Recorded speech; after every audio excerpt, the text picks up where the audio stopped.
What's up, guys? Welcome back to the channel. My name is Justin, and today we're listening to King Crimson with their song Epitaph off of their album In the Court of the Crimson King, released in 1969. Of course, continuing our album listen through the album itself. I have a quick question for you guys in regards to King Crimson's music.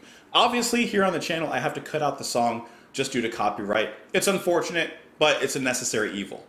I would like to continue to explore King Crimson's albums, but I want to know, are you okay if I go through their, next few albums song by song like normal, just cutting out the song? Or are you annoyed by that and you'd like to hear the song alongside with me? And you would prefer me to just listen to the album on my own time and then make an album review of which album I listen to of the time. So let me know your thoughts if I should do future albums song by song by song like normal, just removing the song itself, or if you'd rather me just listen to it on my own time, do a full scope album review. Either way, I'm going to listen to them, so the choice is yours. You can join me on Twitter, you can join me in the comments down below. I hope you're having a beautiful day, guys, and let's do it. This is Epitaph by King Crimson. A song review, because I've heard it already, just so you know.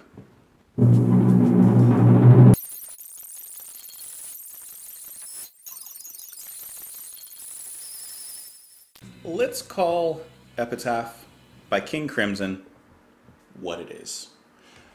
Personally, I think that this is one of the greatest songs, period.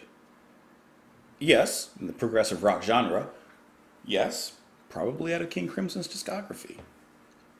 I think it's one of the best ones ever. I think that this one is phenomenal. I think that it's perfect. I think that it's, succinctly put, quietly captivating. Those are the two words that I come back to when I think of this song. For example, Greg Lake's delivery is quietly captivating. He doesn't have like a powerhouse voice where he's like, blasting his vocals out there. But he is as captivating as someone who would do that. His voice, and I've mentioned it before with his voice and the way that he sings, just has a very certain kind of presence in the song. And in this song specifically, it stands out a lot because of the sparse instrumentation, the use of space, especially, for example, in the first verse and the first half of the chorus, the pre-chorus, I guess you could call it. Greg Lake just shows a certain presence, a certain power within those spaces, and he rules in those spaces. The second thing that I am always and thoroughly impressed by with King Crimson, especially in this song, is that it is just washed over, drenched, saturated with Melotron. And you guys know how I feel about the Melotron. It is just one of the most fantastic sounding instruments, to be honest, that I've heard. I think that it just has a very unique and specific sound that is just, it's something else. It really is. Especially in the first verse, you can kind of hear it rising up, I believe in the second half of the verse. It's not present before there, but you slowly hear it rise up, and from then on, it continues its presence. And in those bigger moments, you can really hear it grow grander and grow bigger, and it becomes this majestic kind of sound, kind of gilding the song with gold a little bit. And that's kind of the sound that I hear when I think of Melotron. It's like these uncanny and these strange sounding strings, It's like its own little orchestration. And the way that King Crimson uses it here in the song, to me, is masterful.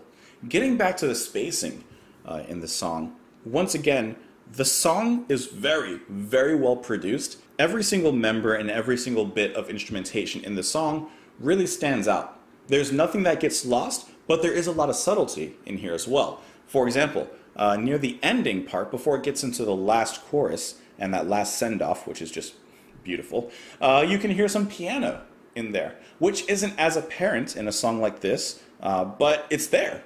And it just adds a little bit of spice, a little bit of something. Also the guitar work by Fripp, gentle picking throughout.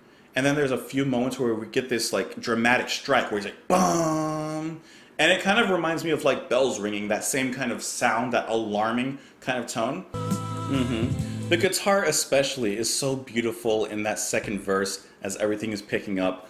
Greg rising up to the occasion, and man, he rises like really up to the occasion. Bass work being done at the same time by Greg is also warm, full. The drumming I always like the drum sound specifically in this album, but I also like the way that Giles plays throughout this album.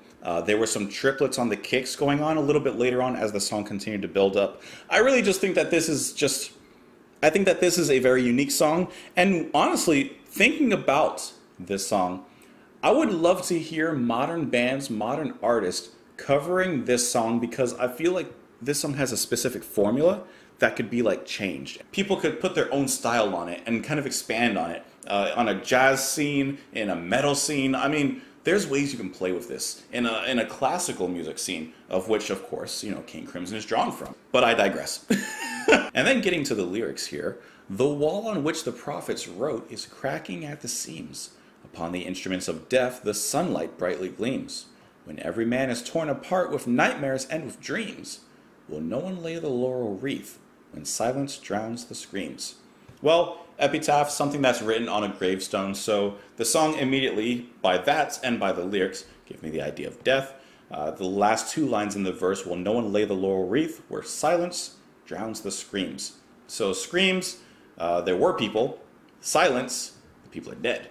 I kind of see this as like mankind, right? Especially by the first two verses, which I feel are especially like, I don't know, especially important. The wall on which the prophets wrote is cracking at the seams. So the prophets, the people that said, hey, if we continue down this path, things are going to go wrong for everybody.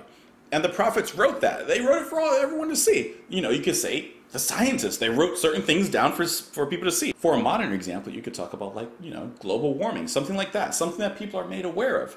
They say that the wall is cracking at the seams. So time has passed to the point that, you know, the wall is deteriorating and people haven't taken notice of the message because it talks about, you know, the silence drowning out the screams. Confusion will be my epitaph as I crawled a cracked and broken path. If we make it, we can all sit back and laugh, but I fear tomorrow I'll be crying, which repeats 3 times. I really like that lyric there. If we make it, we can all sit back and laugh. If they were wrong and everything is actually okay tomorrow, we can laugh. We can, you know, have a good time. Life is good. You know, that thing that they said was going to happen didn't happen, so we can relax. But I fear tomorrow I'll be crying. So he does think that, like, whatever they were warned about is going to happen. And he fears that tomorrow that outcome will occur. And then it's here in the second verse that I think we get some of the best lines that pack so much meaning for the past, for the present, absolutely for the future. Knowledge is a deadly friend if no one sets the rules. The fate of all mankind I see is in the hands of fools. I'm not even going to talk or go into those lyrics. I feel like they speak for themselves. And I'm going to read it again just so you like get it. Knowledge is a deadly friend if no one sets the rules. The fate of all mankind I see is in the hands of fools. Just absolutely striking lyrics.